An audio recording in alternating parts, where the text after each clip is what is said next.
الحمد لله نحمده ونستعينه ونستغفره ونؤمن به ونتوكل عليه ونعوذ بالله من شرور أنفسنا ومن سيئات أعمالنا من يهده الله فلا مضل له ومن يضلل فلا هادي له ونشهد أن لا إله إلا الله وحده لا شريك له ونشهد أن سيدنا محمدا عبده ورسوله أما بعد فأعوذ بالله من الشيطان الرجيم بسم الله الرحمن الرحيم يسألونك عن الساعة قل إنما علمها عند الله وما يدريك لعل الساعة تكون قريبا صدق الله العظيم وعن أبي هريرة رضي الله عنه قال قال رسول الله صلى الله عليه وسلم إذا اتخذ الفيء دولا والأمانة مغنما والزكاة مغرما وتعلم لغير الدين إلى آخر الحديث اللهم صل على سيدنا محمد وعلى آل سيدنا محمد وبارك وسلم اللهم صل على سيدنا محمد وعلى آل سيدنا محمد وبارك وسلم اللهم صل على سيدنا محمد وعلى آل سيدنا محمد وبارك وسلم رب اشرح لي صدري ويسر لي أمري واحلل عقدة من لساني يفقهوا قولي۔ محترم بھائیوں اور میرے عزیز دوستوں اور نوجوانوں، اللہ تبارک و تعالیٰ نے ہم سب کو مسلمان بنایا اور ایمان والا بنایا۔ اس وقت کے حالات کے اعتبار سے پوری دنیا کے حالات بدتر سے بدتر ہوتے ہوئے جا رہے ہیں، اور ایسے حالتوں میں اللہ کے رسول صلی اللہ علیہ وسلم نے مسلمانوں کو تنہا نہیں چھوڑا۔ آپ نے قیامت تک آنے والے سارے احوال کو ہمارے نبی نے بیان فرما دیا کہ قیامت سے پہلے کیا کیا حالتیں ہونے والے ہیں۔ دنیا کے اندر بہت سارے انبیاء آئے اور سب نبیوں نے قیامت کا تذکرہ فرمایا، اپنی امت کو قیامت سے ڈرایا کہ قیامت آنے والی ہے، لیکن اس کا علم اللہ کے علاوہ کوئی نہیں جانتا، نہ نبی جانتے ہیں، نہ کوئی فرشتے جانتے ہیں، صرف اللہ ہی جانتے ہیں۔ تو اسی وجہ سے انبیاء نے صرف قیامت کے سلسلے میں یہ فرمایا کہ قیامت قائم ہونے والی ہے، لیکن ہمارے آخری نبی محمد رسول اللہ صلی اللہ علیہ وسلم پر قربان جائیں کہ آپ نے قیامت کے سلسلے میں تو فرمایا، لیکن قیامت سے پہلے کیا ایسی علامتیں ہوں گے جس کو دیکھ کر یہ جانا جا سکے کہ قیامت قریب آنے والی ہے۔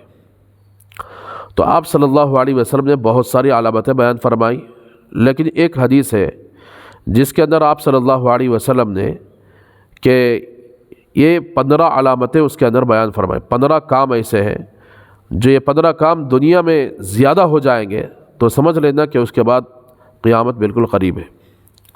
تو اس میں سے ایک حدیث، لمبی حدیث ہے، حضرت ابو ہریرہ رضی اللہ تعالیٰ عنہ اس کے راوی ہیں۔ آپ صلی اللہ علیہ وسلم نے ارشاد فرمایا کہ اذا اتخذ الفیء دولا، مال فی کو لوگ دولت بنا کر رکھ لیں۔ مال فی کہتے ہیں جب کوئی ایک ملک والے دوسرے ملک پر چڑھائی کرتے ہیں، اسلامی حکومت والے دوسرے ملک پر چڑھائی کرتے ہیں، اس سے جو مال ملتا ہے، مال غنیمت، اگر حکومت والے اس کو اپنے ہینڈ میں لے لیں، اپنے قبضے میں لے لیں، اور جو لڑنے والے مجاہدین ہیں ان کا منہ مار کر خود اس مال پر قبضہ کرنے لگے، تو ایسی صورت میں یعنی بالکل قیامت قریب ہوگی۔ تو اب آج کل کے حکمرانوں کے حساب سے آپ نظر اٹھا کر دیکھیں کہ آج کا حکمران بھی یہی کام کر رہا ہے کہ سیاست میں آنے کے لیے کروڑوں روپے خرچ کرتا ہے۔ کروڑ روپے خرچ کرنے کا مطلب یہ ہوتا ہے کہ وہ کس کی جائیداد کو قبضہ کیا جائے، کس کی پراپرٹی کو قبضہ کیا جائے۔ حالانکہ سیاست میں آنے کا مطلب یہ ہوتا ہے کہ سیاست میں آنے کے بعد لوگوں کی خدمت کرنے کا مقصد ہوتا ہے، لیکن ایسے جھوٹے مکار سیاسی لوگ دنیا کے اندر ہیں کہ جو محض اپنے پیٹ کے لیے لوگوں کو دغاباز کر رہے ہیں۔ ووٹ تو مانگتے ہیں بھیک مانگنے والوں کی طرح، لیکن ووٹ مانگنے سے پہلے کہتے ہیں کہ ہم آپ کی خدمت کے لیے آ رہے ہیں، ہم آپ کی خدمت کریں گے۔ جب اللہ تبارک و تعالیٰ ان کو اقتدار دے دیتے ہیں، سیٹ دے دیتے ہیں، تو پھر وہ ساری باتیں بھول جاتے ہیں جو ووٹ مانگنے سے پہلے کی جاتی ہیں۔ پھر وہ اپنے چچوری بھرنے کے لیے طرح طرح کے ڈاکے ڈالنا شروع کر دیتے ہیں۔ تو آج کی حکومت کے یعنی معاملات بھی ایسے ہی ہیں، جیسا کہ صرف ہمارے ہندوستان کی بات نہیں ہے، پوری دنیا کے اندر حکمران اسی طرح اپنے پیسوں کو بھر رہے ہیں۔ ایک حدیث کے اندر آپ صلی اللہ علیہ وسلم نے ارشاد فرمایا کہ قیامت کے قریب مسلمانوں کو قتل کرنے کے لیے لوگ ایسے ٹوٹ پڑیں گے جیسے دسترخوان پر کھانے کے لیے لوگ ٹوٹ پڑتے ہیں۔ تو صحابہ نے عرض کیا یا رسول اللہ یہ کیوں ہوگا؟ کیا اس وقت مسلمانوں کی تعداد کم ہوگی؟ تو آپ نے فرمایا کہ مسلمانوں کی تعداد کم نہیں ہوگی بلکہ مسلمانوں کی تعداد زیادہ ہوگی۔ پھر اس کے باوجود ایسا کیوں؟ تو آپ صلی اللہ علیہ وسلم نے فرمایا کہ ان کو وہن لگ جائے گا۔ صحابہ نے عرض کیا یا رسول اللہ وہن کیا چیز ہے؟ آپ نے فرمایا کہ وہن مال سے محبت اور موت سے نفرت، موت کا ڈر اور مال سے محبت۔ تو آج جتنے حکمران ہیں وہ حکمران اپنے یعنی مال سے اتنی محبت ہے، یہاں تک کہ بعض رپورٹوں سے یہ معلوم ہوا کہ مصر کے ایجپٹ کے جو گزشتہ صدر تھے، ماضی صدر جو تھے، ان کی بیوی کے پاس 150 ٹن سونا تھا بیوی کے پاس، اور اگر اولاد کا حساب لگایا جائے تو پتہ نہیں کہ کس اولاد کے پاس، بیٹوں کے پاس کتنا ہوگا، بیٹیوں کے پاس کتنا ہوگا۔ تو جب یہ لوگ مال سے اتنی محبت کرتے ہیں تو آٹومیٹکلی موت سے نفرت آ جائے گی، موت سے ڈر لگ جائے گا۔ اس لیے جتنے حالات آج دنیا کے اندر چل رہے ہیں، اللہ نے اتنے مسلم حکمران، اتنے مسلم ممالک رکھنے کے باوجود بھی ان کے اندر اللہ کے نبی کی وہ بات کہ ان کو وہن لگ جائے گا، یہ وہن آج لگ چکا ہے۔ اسی لیے کہ حکمران اپنے پیسوں کو یعنی جمع کرنے میں مصروف ہیں، نہ امت کا خیال کر رہے ہیں، نہ امت کے اندر ملک کی حفاظت کرنے والوں کا خیال کر رہے ہیں۔ تو آج اسی طرح اللہ کے نبی نے فرمایا یہ ہر زمانے کے اندر ہوتا ہے، لیکن جب حکمران مال غنیمت کو زیادہ سمیٹنے لگ جائیں تو پھر سمجھ لینا کہ بالکل قیامت قریب ہے اور اس کے بعد اللہ کے عذابات شروع ہونے والے۔ دوسری چیز اللہ کے رسول صلی اللہ علیہ وسلم نے دوسری نشانی یہ بیان فرمائی، والامانۃ مغنمہ۔ امانت کسے کہتے ہیں؟ امانت در حقیقت عام ذہنوں میں امانت کا مفہوم یہ ہوتا ہے، کوئی آدمی کسی کے پاس کوئی چیز رکھا تو سمجھو کہ یہ امانت سمجھی جاتی ہے، حالانکہ امانت کا مفہوم وسیع ہے۔ امانت جو بندہ ملازمت کرتا ہے، نوکری کرتا ہے، جاب کرتا ہے، تو اس کا جاب کا وقت اے وقت سے لے کر اے وقت تک متعین ہوتا ہے، تو سمجھو کہ اس کے اندر کمی کوتاہی کرنا امانت میں خیانت کرنے کے مانند ہے۔ تو اللہ کے نبی نے دوسری نشانی جو بیان فرمائی کہ امانت کو غنیمت کا مال سمجھ کر لوگ ہڑپ لیں گے، امانت کو ضائع کر دیں گے، یعنی دھوکے بازی عام ہو جائے گی۔ ہر زمانے کے اندر دھوکے بازی رہی ہے، لیکن قیامت سے پہلے ایسے حالات آئیں گے کہ لوگ دھوکے باز بن جائیں گے۔ کیسے دھوکے بازی عام طریقے سے آپ کو میں گنواؤں؟ دھوکے بازی عام ہے۔ مثال کے طور پر لیبر کام کرنے والے، لیبر چاہے وہ میکینک ہو، چاہے وہ پینٹر ہو، چاہے وہ کارپنٹر ہو، چاہے الیکٹریشین ہو، چاہے ٹائلز کا کام کرنے والے، مستری کا کام کرنے والے، آج سب سے زیادہ دھوکہ آج ہمارے یہاں چلتا ہے۔ کیسے دھوکہ چل رہا ہے کہ جیسے مثال کے طور پر کسی میکینک کے پاس ہم گاڑی لے کر جا رہے ہیں، اس نیت سے لے کر جا رہے ہیں کہ یہ میری گاڑی کو صحیح کرے گا، لیکن وہ گاڑی کو لینے کے بعد وہ اتنا دھوکے بازی کا معاملہ کرتا ہے، اس کا اور دکان والے سے ڈیل ہوتی ہے کہ میں فلاں کسٹمر کو آپ کے پاس لے کر آؤں گا، آپ یعنی چیز کو دے دیں گے لیکن فرسٹ کوالٹی بتا کر دیں گے، اس سے پیسہ فرسٹ کوالٹی کا وصول کریں گے، لیکن حالانکہ وہ سیکنڈ کوالٹی کی ہوتی ہے۔ تو اب یہاں کسٹمر کو لے جا کر جو امانت یعنی کسٹمر تمہارے پاس رکھا ہے یعنی گاڑی، اور جو امانت سمجھ کر آیا ہے کہ یہ میرا میکینک ہے اور میرے ساتھ یہ بھلا کرے گا، لیکن آج ایسے لوگ پیدا ہو گئے ہیں کہ وہ کمیشن ملتا ہے دکان والے سے، دیکھیں فرسٹ کوالٹی کی چیز یعنی سیکنڈ کوالٹی کی چیز بتا کر فرسٹ کوالٹی کے دام لینا، اس پر قیمت حاصل کرنا، قیمت وصول کر کے 10% میکینک کو دیتا ہے اور 90% دکان والا دبا دیتا ہے۔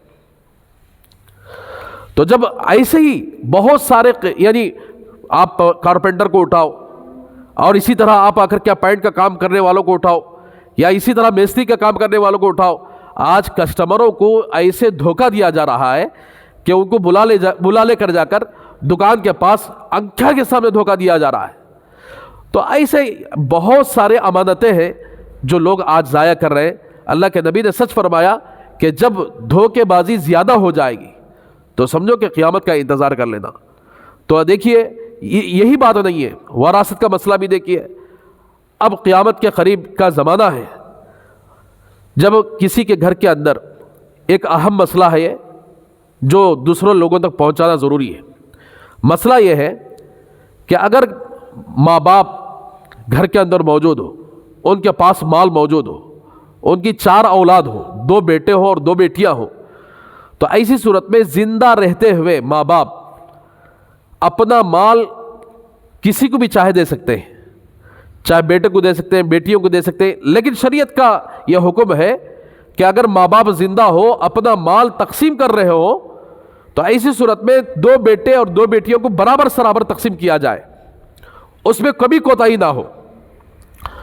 اور جب ماں باپ کا انتقال ہو جائے تو ایسی صورت میں شریعت کا حکم ہے کہ اب تقسیم کرنے کی اتھارٹی صرف اللہ کو ہے، کسی انسان کو نہیں ہے۔ اللہ نے تقسیم کر کے دکھا دیا ہے قرآن مجید کے اندر۔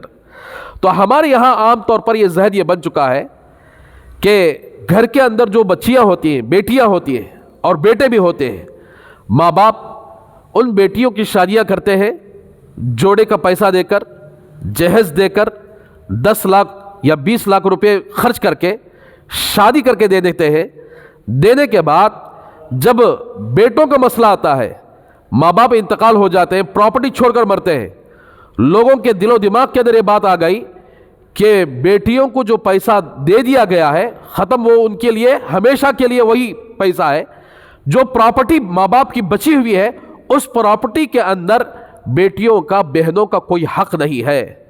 تو جب جیسے ماں باپ انتقال ہو جاتے ہیں تو جو سارا وراثت کا مال بیٹے ہڑپ کر لیتے ہیں اور بیٹیوں کو منہ مار کر، بہنوں کو منہ مار کر یہ کہہ دیتے ہیں کہ بھئی تم کو تو جوڑے کا پیسہ دیا گیا، تم کو تو مال بنا کر دے دیا گیا، 10 لاکھ روپئے یعنی شادی کے موقع پر جیسے ہی خرچ کیے تو سمجھے کہ اس کو اولاد کی فہرست ہی سے نکال دیتے ہیں، وراثت میں ان کا کوئی حصہ نہیں ہوتا۔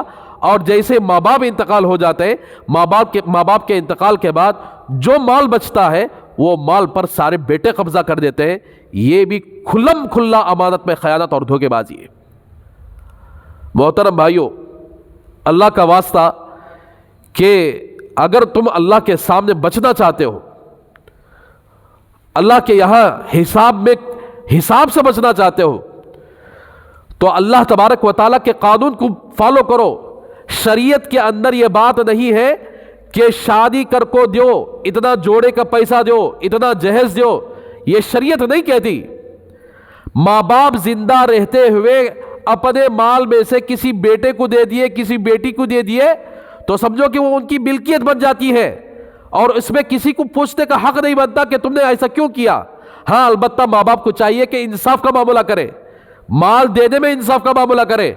اگر کسی بیٹی کو 10 لاکھ روپے خرچ کر کے شادی کر دیا جاتا ہے تو اب ماں باپ انتقال ہو جائے، مال چھوڑ کر مرے، تو ان کو بیٹیوں کا بھی اس کے اندر حق نکال کر دے دیا جائے، دینا اگر اسلام کا حق ہے، شریعت کا حق ہے۔ یعنی شریعت کہتی ہے کہ اگر ماں باپ انتقال ہو جائے، اگرچہ ماں باپ بیٹیوں کی شادی جوڑے گھوڑے پیسہ دے کر کرے ہو، 10 لاکھ روپے خرچ کیے ہو، اس کے باوجود بھی ماں باپ کے مرنے کے بعد جیسا اللہ تبارک و تعالیٰ نے 4ویں پارے کے اندر سورہ نساء کے اندر فرماتے ہیں، یوصیکم اللہ فی اولادکم للذکر مثل حظ الانثیین فإن کن نساء فوق اثنتین فلہن ثلث ما ترک۔ یہ سارا مکمل طور پر ایک صفحہ اللہ نے فرما دیا کہ اگر ماں باپ مال چھوڑ کر مر جائے، چاہے ماں باپ زندگی میں کسی بیٹی کو پیسہ دیا ہو، کسی بیٹے کو پیسہ دیے ہو، اس کا کوئی سوال نہیں ہے۔ ماں باپ کے مرنے کے بعد جو مال چھوڑ کر مرتے ہیں تو اس میں بیٹیوں کو 1 حصہ ملے گا، بیٹوں کو 2 حصے ملیں گے۔ یہ لازمی ہے۔ اگر آپ نے شریعت کے خلاف کام کیا تو آپ بھی سب سے بڑے لٹیرے ہیں، دھوکے باز ہیں۔ آپ نے امانت میں خیانت کیا، جو امانت کے اللہ تبارک و تعالیٰ نے وراثت کے طور پر آپ کے ہاتھ میں رکھا ہے۔ لیکن آج بڑے سے بڑے لوگ اس مسئلے کو معلوم کیے بغیر لوگوں کی پراپرٹیاں وراثت کے اندر ناحق طریقے سے بہنوں کا منہ مار کر یعنی مال لوٹ رہے ہیں۔ اللہ کی پناہ، اللہ کا واسطہ امانت پہ خیانت نہ کریں، دھوکے بازی کا کام نہ کریں۔ اور اسی طریقے سے جتنے میکینک ہیں، جتنے لیبر ہیں، آج کیوں یہ لوگ اوپر نہیں آ رہے؟ وجہ یہ ہے کہ ان کے پیچھے دھوکے بازی ہے. اتنا دھوکے بازی عام ہو چکی ہے, آنکھوں کے سامنے لوگوں کو چندہ لگا دے رہے ہیں, آنکھوں کے سامنے دھوکہ دے رہے ہیں, اور یہ کہہ رہے ہیں یہ معمول ہے. تو محترم بھائیو, پینٹ کا کام کرنے والا, کارپینٹر کا کام کرنے والا, الیکٹریشین کا کام کرنے والا, دکانداروں سے ڈیل کر کے کسٹمروں کو دھوکہ دینا گویا یہ اللہ کے عذاب کو دعوت دینا ہوا. تو اسی لیے اللہ کے رسول صلی اللہ علیہ وسلم کی زندگی اٹھا کر دیکھیے کہ ہمارے نبی صلی اللہ علیہ وسلم کتنے امین تھے, کتنے امانت دار تھے. آپ نے کبھی زندگی میں کسی کو دھوکہ نہیں دیا. آپ کو جب 40 سال کی عمر میں نبی بنایا گیا, تو 40 سال کی عمر میں جب نبی بنایا گیا تو لوگ آپ کو سچا کہتے تھے, امانت دار کہتے تھے. 13 سال جب آپ نے مکے کے اندر محنت کی, اور 13 سال میں جو لوگ آپ کو امین کہتے تھے وہ لوگ دشمن بن گئے, اور ایسے دشمن بنے کہ آپ کے اوپر جان سے مارنے کے لیے, جان سے حملہ کرنے کے لیے جمع ہو گئے. تو ان کی جو لوگ جان سے مارنے والے ہوتے ہیں ان کی امانتیں آپ صلی اللہ علیہ وسلم کے پاس موجود تھی. جب آپ صلی اللہ علیہ وسلم کو اللہ نے فرما دیا مکہ چھوڑ کر مدینے کی طرف ہجرت کر دے, تو اس وقت آپ کے گھر کی حالت ایسی تھی کہ آپ کے گھر کے اندر قتل کرنے والوں کی امانتیں موجود تھی. اگر آپ چاہتے تو وہ ساری امانتیں لے کر جا سکتے تھے. تو میرے بھائیوں, اندازہ لگاؤ کہ ہم ان کی امت ہیں, آپ نے ان کی امانتوں کو ساتھ لے کر نہیں گئے. اگر ہمیں تمہیں رہ بولے تو سب لوٹ کر چلے جاتے. جیسے کہ آج کل کے زمانے کے اندر ایک آئی پی کا ایک قانون حکومت لائی ہے. کوئی آدمی کسی سے قرض لے لیا, اب انہیں قرض ادا نہیں کیا تو آئی پی ڈال کر چلا گیا. بھائی آپ کے باپ کا پیسہ ہے کیا کہ کسی سے تم قرض لے لو, کسی سے تم اگر کیا قرض لے کر قرض نہیں بننے کی وجہ سے آئی پی ڈال کر چلے گئے تو کوئی اس کو سوال نہ کرے, کوئی اس کو پوچھ نہ کرے. کل قیامت کے دن جو لوگ امانت کو ضائع کر دیتے, کسی سے قرض لے کر واپس نہیں کرتے, اگر قرض لینے سے پہلے یہی نیت رہی کہ واپس نہیں کرنا ہے, آئی پی ڈالنا ہے, تو ایسے لوگ کان کھول کر سن لے, جیسے ہی موت آئے گی دنیا کے اندر تو وہ عذاب بھوگتے ہیں گے, لیکن جیسے ہی وہ موت آئے گی ایسے لوگ سیدھا جہنم میں چلے جائیں گے. تو اسی لیے ہمارے نبی صلی اللہ علیہ وسلم نماز جنازہ پڑھنے سے پہلے پوچھ لیا کرتے تھے کیا اس کا کوئی کسی کے پر قرض ہے. اگر یہ مقروض ہے ایسی صورت میں اس کا میں نماز جنازہ نہیں پڑھا تھا. کئی صحابہ کے درمیان ہوا ہے. پھر صحابہ آگے بڑھے, کہا کہ یا رسول اللہ ہم اس کے قرض کی یعنی ادائیگی کی ہم ذمہ داری لیتے. تب اللہ کے نبی نے نماز جنازہ پڑھایا. آدمی کعبۃ اللہ کا غلاف پکڑ کر روئے, لیکن کسی کی امانت کو ضائع کر دے, کسی کے قرض کو واپس نہ کرے, تو ایسی صورت میں وہ کعبۃ اللہ کا غلاف پکڑ کر زندگی بھر رویا تب بھی اللہ معاف نہیں کریں گے. تو محترم بھائیو, اسی لیے قرض ہو چاہے وہ لیبری ہو, لیبر بھی امانت ہوتا ہے. لیبر کا کام کرنے والا کسٹمر آپ کے پاس اس بھروسے پر آتا ہے کہ آپ امانت داری کے ساتھ کام کریں گے, لیکن آج لیبری کام کرنے والے لٹیرے بن چکے ہیں. وہ یعنی دکانداروں کو جھلا رہے ہیں. نعوذ باللہ من ذالک. کیا ہم اس نبی کی امت ہے جو دوسرے کو دھوکہ دے کر اپنے پیٹ کو پالے؟ ہمارے نبی جا رہے, مکہ چھوڑ کر مدینے کی طرف جا رہے, حملہ کرنے والے قتل کرنے والے لوگوں کی امانتیں ان کے پاس موجود ہیں, لیکن اللہ کے نبی نے اپنے گھر کے اندر حضرت علی کو بٹھا کر ان کو سلا کر فرمایا کہ دیکھو میری امانتیں مکے والے لوگوں کے ہیں, میرے پاس امانتیں ہیں, آپ ایسا کرو کہ ان کی امانتیں واپس لوٹا کر پھر تم مدینہ تشریف لانا. تو کیا ہم نبی کی امت بولنے کے لائق ہے کہ ہم اتنے دھوکے باز بن گئے, ہر چیز میں دھوکہ دے رہے ہیں, ہر چیز میں دھوکہ دے رہے ہیں. تو میرے بھائیوں, اسی لیے اللہ کے نبی نے فرمایا کہ والامانۃ مغنمہ, لوگ امانت کو غنیمت کا مال سمجھ کر لوٹیں گے. آج لوٹ ماری بروکرزم سے لے کر آج کل کے بروکر بھی کیا کر رہے ہیں, اپنے پیٹ کے لیے کسٹمر کو دھوکہ دے رہے ہیں, چندہ لگا رہے ہیں کہ فلاں جگہ ایسی ہوگی, اس کی فضیلتیں جھوٹی باتیں بنا کر اس سے آ کر کیا پیسہ وصول کر رہے ہیں. تو بہرحال جب امانت میں خیانت ہونے لگے گی, امانت میں آ کر کیا دھوکے بازی ہونے لگے گی, تو پھر اللہ تبارک و تعالیٰ فرماتے ہیں کہ بالکل قیامت قریب ہے. تو میرے بھائیوں, جو بندہ امانت دار ہوتا ہے, دو باتیں ہیں, دھوکے باز کبھی زندگی میں ترقی نہیں کر سکتا, ہمیشہ جب دھوکے بازی سے جب وہ پیسہ کماتا ہے، پیسہ یہاں سے آتا ہے ادھر سے اللہ نکال لیتے ہیں، کبھی ڈاکٹر کے ذریعے نکال لیتے ہیں، کبھی اسے کوئی پریشانی، کوئی بیماری، کبھی ایکسیڈنٹ، کبھی پتہ نہیں کیسے کیسے ایسی چیزیں لگ کر اللہ تبارک تعالیٰ ادھر سے لے لیتے ہیں۔ لیکن جو بندہ سچے دل سے امانت داری کے ساتھ جو معاملہ دنیا کے اندر کرتا ہے، چاہے وہ وراثت کا معاملہ ہو چاہے کوئی اور معاملہ ہو، تو پھر اللہ تبارک و تعالیٰ اس کے ساتھ اللہ بھی اس کے ساتھ برکت کا معاملہ فرماتے ہیں۔ میں آپ کے سامنے ایک واقعہ سنا کر اپنی بات کو ختم کرتا ہوں۔ ایک بہت بڑے قاضی تھے، ابو بکر ابن عبد الباقی رحمۃ اللہ علیہ، بہت بڑے قاضی تھے، بڑے اللہ والے تھے۔ حضرت ایک مرتبہ فاقہ آ گیا، ان کے گھر کے اندر ایسا فاقہ گزرا، کھانے کے لیے کھانا کچھ نہیں تھا۔ قاضی، وقت کے قاضی، گھر کے اندر فاقہ لگا ہوا ہے، لیکن آج کل کے قاضیوں کے ہاں فل لوٹ ماری ہو رہی ہے، طلاق دلوا دو 20-25 ہزار مل جائیں گے، اپنے پیٹ کے لیے لوگوں کی زندگی خراب کر رہے ہیں۔ تو آج کل کے قاضیوں کی طرح نہیں، اس زمانے کے قاضی تو بہت بڑے اللہ والے ہوتے تھے۔ قاضی کے گھر کے اندر فاقہ آنا اس بات کی علامت ہے کہ یہ بندہ اللہ والا ہے، یہ اپنی قضاوت کو پیسوں کے عوض میں نہیں بیچا۔ لیکن آج کل کے قاضی کیا ہوتے ہیں؟ قاضی کی پوچھ اسی لیے لا رہا ہے حکومت سے کہ ہم لوگوں کے مال کو لوٹیں گے۔ کیسے لوٹتے ہیں؟ کہ دو میاں بیوی کا مسئلہ آ جائے، طلاق دلوانے پر پیسے ملتے ہیں، شوہر کی طرف سے بھی پیسے، اس کی بیوی کی طرف سے بھی پیسے، ادھر سے 15,000 مارو، ادھر سے 15,000 مارو، نعوذ باللہ من۔ کیا کریں گے پیسہ؟ قبر میں کوئی بینک بنا کر رکھے ہیں کیا؟ اس پیسے کو لے جا کر اس بینک میں رکھے۔ تو اسی لیے آج کل کے قاضی اس طرح دھوکے باز بنے۔ لیکن حضرت ابو بکر ابن عبد الباقی رحمۃ اللہ علیہ بہت بڑے اللہ والے قاضی تھے، وقت کے قاضی تھے، گھر کے اندر فاقہ ہوا، بڑے پریشان ہوئے۔ ایک مرتبہ وہ راستے پر جا رہے تھے، ایک ریشمی کپڑے کے اندر ریشم کے تاگے سے بنا ہوا ایک تھیلی نیچے پڑی ہوئی تھی۔ اچھا، ایک مسئلہ آپ کو سمجھاؤں، اس کے بعد یہ بات آپ کو آسانی سے سمجھ میں آ سکتی ہے۔ مسئلہ یہ ہے، راستے پر گری ہوئی چیز کا اٹھانا کیسا ہے، اس کے پیچھے کیا احکامات ہیں؟ عام طور پر لوگ مسجد کے اندر کسی کے پیسے گر گئے، کسی کی آ کر کیا ہے چیز گر گئی، اسے پیسے کو لے جا کر سیدھا مسجد کے ہنڈی میں ڈال دیتے ہیں، نعوذ باللہ من ذالک۔ دیکھیے، پیسہ اٹھانے سے پہلے، نیچے پڑا ہوا پیسہ اٹھانے سے پہلے دو باتیں سوچیں۔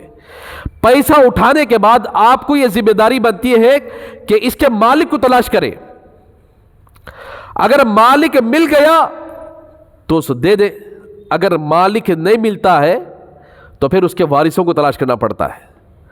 وارث نہیں ملا، اٹھانے والا اگر خود مستحق ہے تو وہ پیسہ استعمال کر سکتا ہے، اٹھانے والا اگر مستحق نہیں ہے تو وہ پیسہ اس کی طرف سے صدقہ دینا ضروری ہے، اس کی طرف سے صدقہ جو مالک ہے اس پیسے کا اس کی طرف سے صدقہ کر دینا ضروری ہے۔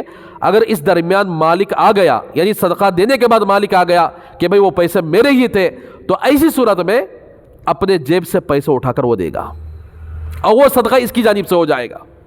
یہ مسئلہ ہے۔ اور اگر کسی کے پیسے، اب ہمارے یہاں کیسا بولے تو مسجد میں کسی کا پیسہ گر گیا، سیدھا اٹھا کر ہنڈی میں ڈال دیتے، نعوذ باللہ من ذالک۔ یہ اللہ کا گھر ہے، اللہ کے گھر کے اندر ناپاک پیسہ ہنڈی میں نہیں ڈالنا چاہیے۔ صدقے کا پیسہ، زکوٰۃ کا پیسہ، یہ اللہ کی گھر کے لیے ہرگز استعمال نہیں کرنا چاہیے۔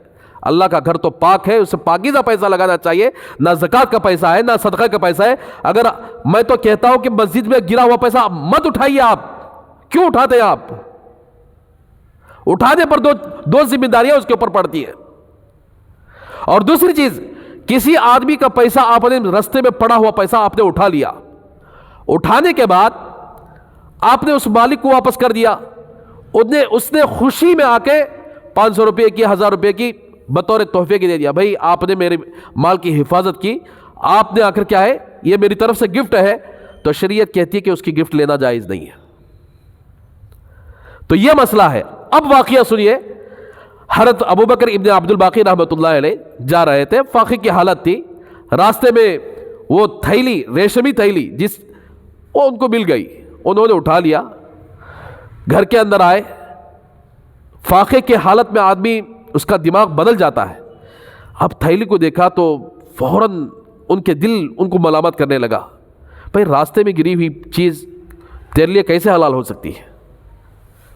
جا تلاش کر کے اس کے مالک تک اس کو پہنچا دے، اگرچہ تیرے گھر کے اندر فاقہ ہے۔ آج کل ہم تمہیں ہوتے تو کیا کرتے؟ چلو بھائی پیٹ کا مسئلہ ہے، مجبور ہے، مجبوری میں اگر حرام بھی کھانا جائز ہے، شراب بھی پینا جائز ہے، اور اگر آدمی ایسے فاقے میں آ گیا جان جانے کے قریب ہے، وہاں صرف شراب کے علاوہ کوئی چیز نہیں ہے، پی سکتا ہے جان بچانے کے لیے اتنی ہی شراب، مردار بھی کھا سکتا ہے اتنا ہی مردار۔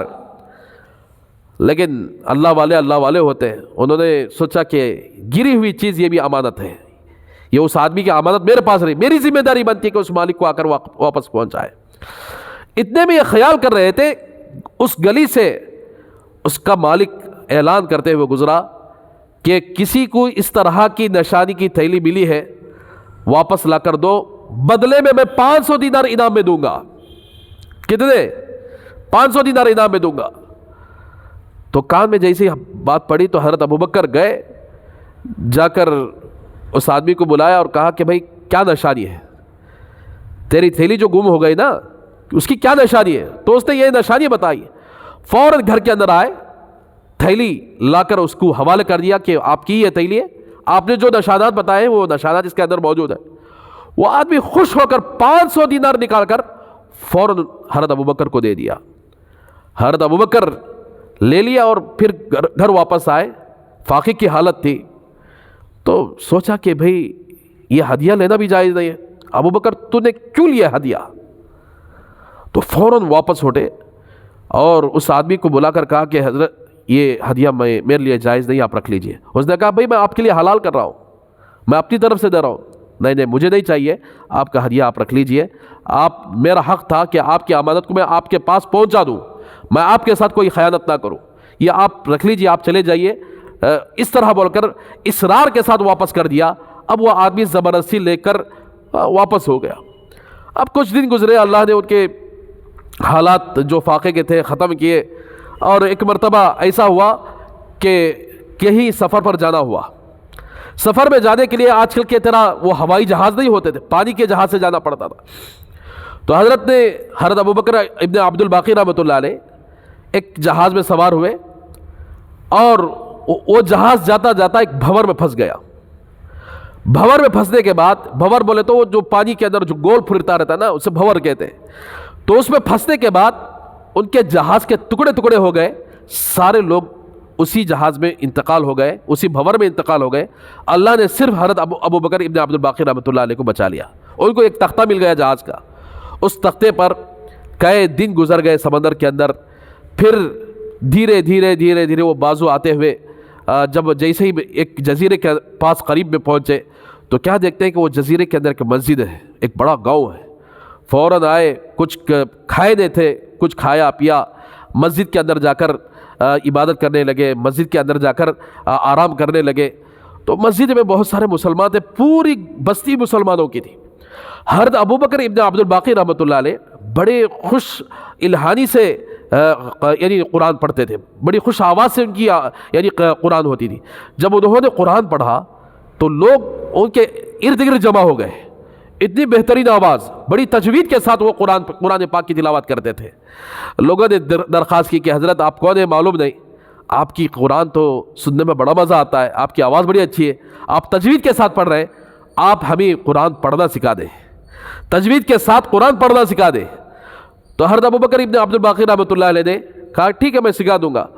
تو روزانہ لوگ آپ کے پاس مسجد کے اندر بیٹھ کر قرآن پاک سیکھا کرتے تھے، اور روزانہ کوئی نہ کوئی آدمی آپ کے پاس ہدیے لے کر آتا، پیسے لے کر آتا کہ حضرت آپ نے مجھے آج یہ سورت سکھائی ہے، یہ میری طرف سے آپ کے لیے ہدیہ ہے، یہ میری طرف سے آپ کے لیے ہدیہ ہے۔ اس طرح پورے گاؤں والے آپ کے پاس قرآن پڑھتے گئے، سیکھتے گئے، آپ کے پاس اتنے ہدیے، اتنا پیسہ جمع ہو گیا، آپ بڑے مالدار بن گئے۔ پھر اس کے بعد حضرت فرماتے ہیں کہ میں واپس ہونا چاہا، لیکن میری یعنی لکھت بھی بڑی اچھی تھی، میری تحریر بھی بڑی اچھی تھی، تو میری تحریر کو جب لوگوں نے دیکھا، کہا کہ کیا آپ کو تحریر بھی اچھی آ رہی ہے، آپ ہمیں سکھا دیں. تو میں نے کہا مجھے جو واپس جانا ہے. نہیں حضرت ہم نہ سکھا کر آپ جاؤ. تو چنانچہ آپ نے سب کو لکھنے کا سکھا دیا. جب لوگ پڑھنا لکھنا سیکھ گئے، آپ کو اور زیادہ پیسہ ملتا گیا، یہاں تک کہ سارے گاؤں والوں نے یہ فیصلہ کر دیا کہ آپ کو ہم شادی کر کے ہی رہیں گے، آپ کا نکاح کریں گے ہم. تو عورت نے کہا کہ بھائی میرے بیوی بچے ہیں، مجھے واپس جانا ہے. تو کہا نہیں آپ کا نکاح کر کے ہی رہیں گے. تو لوگوں نے زبردستی کیا. تو لوگوں کی زبردستی کو سن کر حضرت ابوبکر ابن عبد الباقی مان گئے، ٹھیک ہے نکاح کر دو. تو لوگوں نے، گاؤں والوں نے، گاؤں کے اندر جو سب سے زیادہ مالدار عورت ہے اس سے نکاح کرنے کا فیصلہ کیا. تو چنانچہ نکاح ہو گیا. پہلی رات جب ان کی بیوی کمرے میں آئی تو گلے کے اندر وہ جو تھیلی تھی، جو اس سے پہلے آپ سنے ہیں، وہ تھیلی کے اندر کوئی دینار درہم نہیں تھے، ایک موتیوں والا ہار تھا، بڑا قیمتی ہار. اور جو کوئی آدمی تھیلی کھول کر موتیوں والا ہار نکالے اور واپس کر دے، یہ ہو ہی نہیں سکتا، ورجنل ہار موتیوں والا. تو وہ ہار ان کی بیوی کے گلے میں انہوں نے دیکھا، جو تھیلی کے اندر موجود تھا اس سے پہلے، جو واپس کر دیے تھے امانت کے طور پر. وہ ہار دیکھا، رات بھر تعجب میں پڑ گئے، یہ ہار اس عورت کے گلے میں کیسے آ گیا، اس بچی کے گلے میں کیسے آ گیا. یہاں تک کہ صبح کی نماز کا وقت ہو گیا، نماز فجر کو آئے. لوگوں کے یہاں آوازیں اٹھنے لگی کہ ابوبکر ابن عبد الباقی قاری صاحب رات بھر اپنے بیوی کے گلے کے اندر جو موتیوں والا ہار تھا اسی پر ان کی نگاہ لگ گئی، ساری رات اسی پر نگاہ رکھتے ہوئے انہوں نے گزار دی. یہ کیا ماجرا ہے، کیا ہے بھائی اس کی حقیقت؟ لوگ تعجب سے ایک دوسرے کو بات کرنے لگے. یہاں تک کہ روزانہ کا معمول لوگ آ کر سیکھتے تھے قرآن. سارے لوگ بیٹھے سیکھنے کے لیے، سوال کر لیا کہ حضرت یہ کیا ماجرا ہے، آپ نے رات بھر اپنی بیوی کے ہاتھ پر پوری رات ایسے ہی گزاری، کیا ماجرا ہے؟ تو حضرت نے فرمایا کہ مجھے تعجب ہے، میرے ساتھ ایک واقعہ ہوا ہے. یہ ہار اسی تھیلی کے اندر تھا جس تھیلی میں مجھے ملی تھی ریشمی تھیلی. میں تعجب میں پڑ گیا کہ میں واپس کیا تو یہ ہار اس عورت کے پاس کیسے آ گیا، یہ سمندر پار کرتا ہوا یہاں تک کیسے آ گیا. میں نے اس آدمی کو واپس کر دیا، اس نے مجھے 500 دینار، یہ سارا واقعہ سنا ہے. لوگ واقعے کو سن کر اور تعجب میں پڑ گئے. لوگوں کی حیران کی انتہا نہ رہی. لوگوں نے کہا کہ حضرت ہم نہ بھی بڑا تعجب ہے، اتنا تعجب ہے آپ کی اس واقعے سے سننے کے بعد. یہ جو مال، یہ جو ہار ہے نا، یہ ہار جس آدمی کو آپ نے واپس کیا آپ کی بیوی کا باپ ہے، وہ آپ کا سسر ہے. تو اس نے آپ کی امانت داری، آپ نے ہار بھی واپس کیا اور 500 دینار جو لینے سے منع کر دیا، واپس کر دیا. آپ کی امانت داری کو دیکھ کر، آپ کی دیانت داری کو دیکھ کر وہ آدمی ہمارا ہی گاؤں والا ہے. گاؤں کو آنے کے بعد اس نے پورے گاؤں والوں کے سامنے آپ کو یاد کیا، بلکہ جب تک اس کی موت نہیں آئی اس وقت تک وہ یاد کرتا رہا آپ ہی کو. کاش ایسا امانت دار آدمی میں نے آج تک زندگی میں نہیں دیکھا ہے. کاش کہ وہ مجھے مل جائے تو میری بیٹی کا نکاح میں اس سے کرا دوں گا. کاش کہ مجھے وہ دوبارہ مل جائے، میری بیٹی کا نکاح اس سے میں دوبارہ میں کرا دوں گا. یہ اس کی چاہت تھی. اور آپ کی امانت داری، آپ کی دیانت داری کی اتنی تعریف کیا، پوری زندگی وہ تعریف کرتا رہا، لیکن اس کے باپ کا انتقال ہو گیا. لیکن اللہ نے اس کی باپ کی چاہت کو قبول کر لیا اور جو مال چھوڑ کر اس نے دنیا سے گیا تھا وہ مال اس کی بیٹی کو ملا ہے. تو اب اس بیٹی کے وراثت میں اس کا وہ ہار بھی آیا. تو ہار گویا اس کی بیٹی کے پاس موجود ہے. تو گویا اللہ تبارک و تعالیٰ نے یہ انتظام کر دیا کہ وہ ہار جو آپ نے امانت کے طور پر واپس کیا تھا وہ ہار آپ ہی کے لیے، آپ ہی کے اس میں آ گیا. تو اس کے بعد حضرت ابوبکر فرماتے ہیں کہ اللہ کا نظام دیکھیے، جو بندہ سچا امانت دار ہوتا ہے تو اس بندے کا معاملہ بھی اللہ ایسے ہی بناتے ہیں. تو پھر اس کے بعد کیا ہوا، ان سے 2 بیٹے پیدا ہوئے. کچھ دنوں کے بعد بیوی کا انتقال ہو گیا. اور وہ ہار بیٹوں کے پاس آیا، پھر کچھ دنوں کے بعد بیٹوں کا بھی انتقال ہو گیا، وہ ہار انہی کے پاس آ گیا۔ تو جب ہم لوگ امانت داری میں مضبوط رہتے ہیں، کسی کو دھوکہ دے دیتے، اللہ تبارک و تعالیٰ ایسی برکت دیتے ہیں، اگر آپ امانت داری سے 10 روپیہ بھی کماؤ، اللہ اس کے اندر لاکھ روپے کی برکت دیتے ہیں۔ برکت کیا ہے؟ اللہ تبارک و تعالیٰ انہی پیسوں میں آپ کی ضرورت کو پوری کر دیتے ہیں۔ اور اگر آپ دھوکے بازی سے 1 لاکھ بھی کماؤ، اللہ تبارک و تعالیٰ 10 روپے کی بھی برکت دے دے، یہاں سے آیا تو ادھر سے چلا جائے گا۔ تو اس لیے میرے بھائیوں، یہ وہ زمانہ ہے جس کے اندر دھوکہ عام ہو چکا ہے۔ اللہ کے رسول صلی اللہ علیہ وسلم نے سچ فرمایا کہ والامانۃ مغنمہ، کہ قیامت سے پہلے، یعنی یہ گناہ ایسے ہیں، ہر زمانے میں گناہ تھے لیکن قیامت سے پہلے زیادہ ہو جائیں گے، تو لوگ امانت کو غنیمت کا مال سمجھ کر لوٹنے لگیں گے، دھوکے بازی عام ہو جائے گی، سمجھ لینا کہ اللہ کا عذاب اور قیامت بالکل قریب آنے والی ہے۔ انشاءاللہ کل جمعہ ہے، جمعے کے دن انشاءاللہ باقی جتنے نشانیاں ہیں وہ نشانیاں آپ کے سامنے بیان کی جائیں گی۔ اسی لیے میں تمام لیبر والوں سے درخواست کرتا ہوں کہ اپنی لیبری میں کسٹمر جو آپ کے پاس آتا ہے ہرگز دھوکہ نہ دے، نہ الیکٹریشین دھوکہ دے، نہ کوئی میکینک دھوکہ دے، نہ کوئی کارپینٹر دھوکہ دے، نہ پینٹر دھوکہ دے، نہ میستری دھوکہ دے، بلکہ جو بندے کسٹمر، اگر کسٹمر کی جگہ آپ ہوتے، آپ کو یہ دھوکہ دیا جاتا تو آپ کا دل کیسے رہے گا؟ تو جس طرح ہم اپنے آپ کو دھوکہ کھانا نہیں چاہتے، ویسا دوسروں کو دھوکہ نہیں دینا چاہیے۔ اگر یہ گناہ ہے تو اللہ سے توبہ کر لیں اور اپنے معاملات کو صاف کر لیں۔ اگر آپ ترقی کرنا چاہتے ہیں دنیا کے اندر اور آخرت کے اندر، اور اللہ کے یہاں یعنی حساب سے بچنا چاہتے ہو، دنیا کے اندر معاملات کو صاف کر کے دنیا سے جائیں گے کسی کو دھوکہ دیے بغیر، انشاءاللہ اللہ تبارک و تعالیٰ آپ کی زندگی کو بحال رکھیں گے، برکت والی رکھیں گے۔ جیسے حضرت ابوبکر ابن عبد الباقی رحمۃ اللہ علیہ کا قصہ آپ سن چکے ہیں، اللہ نے کہاں سے کہاں تک پہنچا دیا، کیسے اللہ نے ان کی زندگی کے اندر، کیسے ان کے مال کے اندر اللہ تبارک و تعالیٰ نے برکت عطا فرمایا۔ اللہ تبارک و تعالیٰ ایسا نظام ہمیں عطا فرمائیں گے۔ اللہ سے دعا کریں گے اللہ ہم سب کو عمل کرنے کی توفیق عطا فرمائے۔ آمین۔ وآخر دعوانا الحمد للہ رب العالمین۔